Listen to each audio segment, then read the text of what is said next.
At first, I only planned to buy one.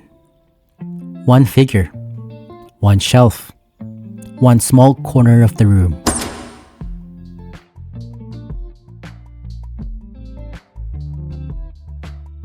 But somehow, that small setup kept growing. And I still remember the moment it arrived, opening the box, holding it for the first time. That was the moment everything changed. It didn't feel like a toy anymore. It became an obsession.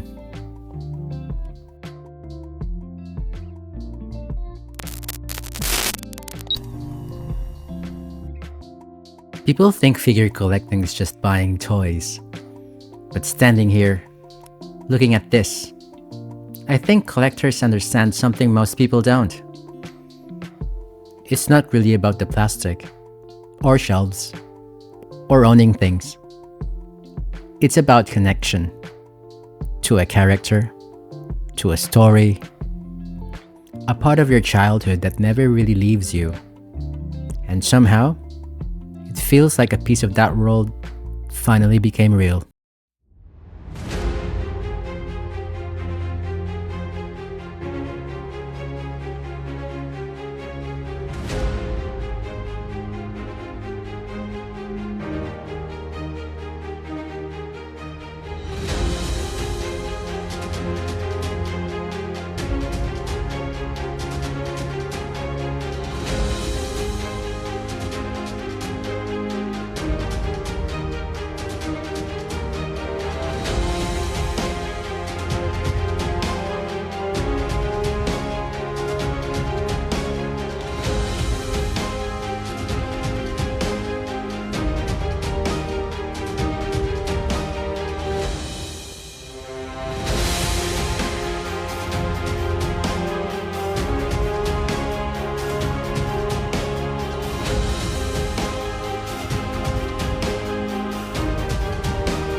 Before we dive into the figure itself, I want to share a little bit of my own story. At the time, I was primarily collecting metal build figures. The combination of die-cast construction, mechanical design, and premium presentation was exactly what I enjoyed in the collectible. And then I came across this one fateful day. I bought it expecting a great Optimus Prime figure. What I didn't realize at the time was it was about to become an expensive problem. The more I examined it, the more questions I had. Who exactly was Threezero? What else had they made? Was Optimus Prime a one-off success? Or was this level of quality consistent across their entire catalog? Founded in Hong Kong in 2000, Threezero built its reputation through highly detailed collectible figures, earning a following for their realistic sculpting, thoughtful engineering, and premium finishes. Over the years, their portfolio expanded across a wide range of licenses, but it was their Transformers line that immediately captured my attention. Before long, I found myself researching figure after figure. Bumblebee became Soundwave, Soundwave became Blitzwing, Blitzwing led to Megatron, Ultra Magnus, and an ever-growing list of releases I suddenly felt compelled to learn more about. One evening of curiosity turned into weeks of research. I was watching reviews, comparing versions, hunting down older releases, and building wish lists faster than I could cross figures of them. The deeper I looked, the more I realized that DLX Optimus Prime wasn't an exception. It was the standard Threezero had set for themselves. And as I look back on that fateful day when I contacted that seller on Facebook Marketplace, I had no idea I was about to fall headfirst into an entirely new hobby. A hobby that would go on and continue to fill my shelves, empty my wallet, and reignite the excitement of collecting in a way I hadn't experienced for years.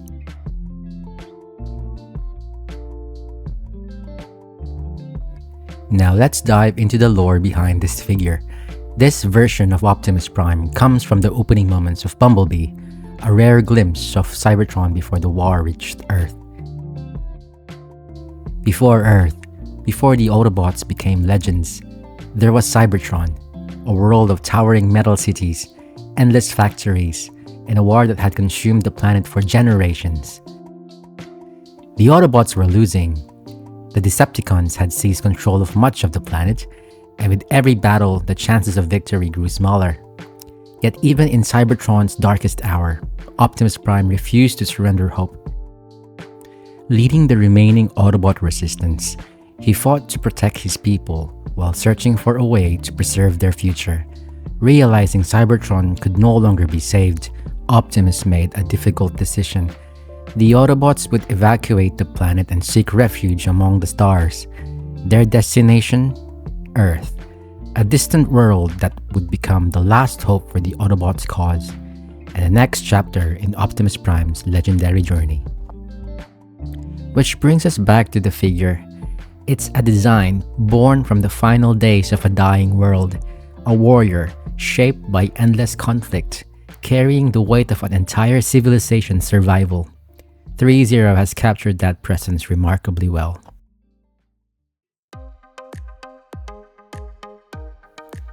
Now, when it comes to articulation, this is where Threezero figures usually shine. And with this Optimus Prime, you can feel how much engineering went into making the figure look cinematic, while still staying highly poseable. The articulation here doesn't feel loose or exaggerated. Everything has this weighted mechanical resistance to it, almost like every movement was designed to preserve the silhouette of the character. Starting off with the head articulation, the head is mounted on a ball joint at the base of the neck. Looking forward, the head can tilt down to about here, and you can also get full swivel rotation from side to side, along with slight tilts for more subtle posing adjustments. The arms can raise outward to roughly around 90 degrees, which works well for wider action poses. You also get forward movement to around 45 degrees and backward movement to roughly 25 to 30 degrees.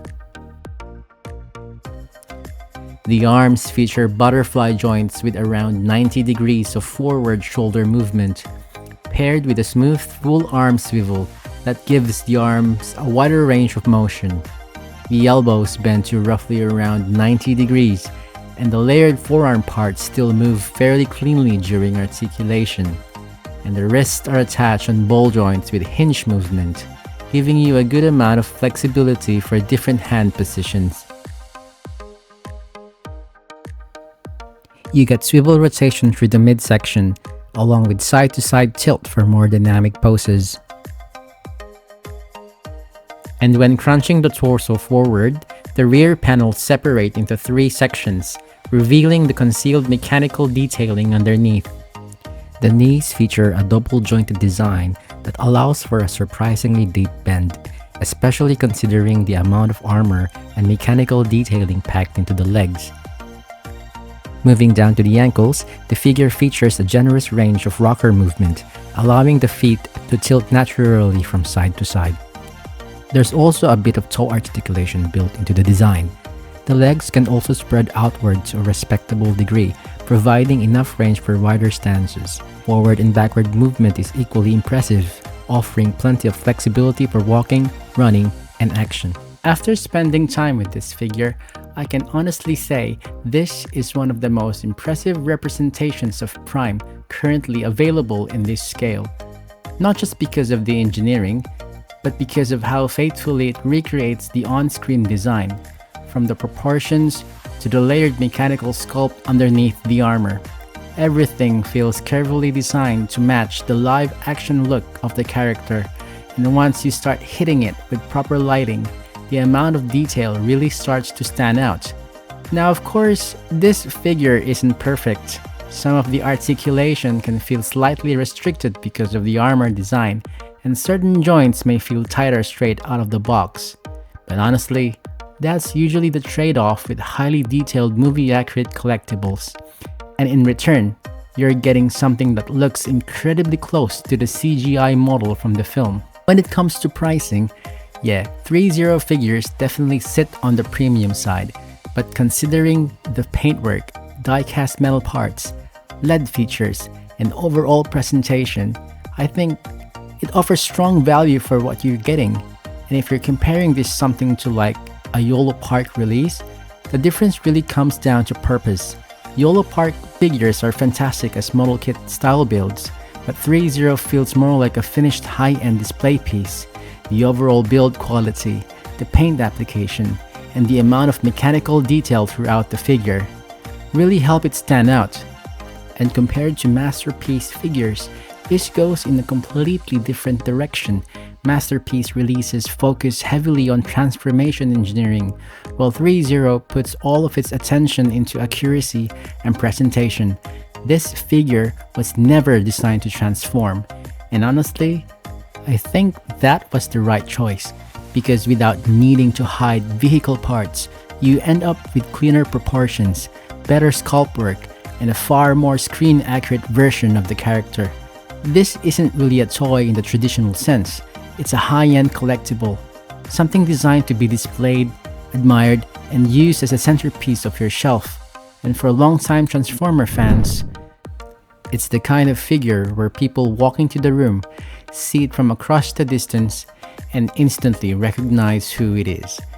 There's also that sense of nostalgia attached to it, especially if you grew up watching Transformers on television or followed the live-action films over the years. It captures that balance between classic G1 inspiration and modern live-action mechanical detail. That's what makes this figure unique. It doesn't just look impressive, it really feels like the character stepped straight out of the film and into the palm of your hands. Thanks for watching. If you enjoyed the review, feel free to like and subscribe, and let me know what your favorite version of Prime is down below. And until next time.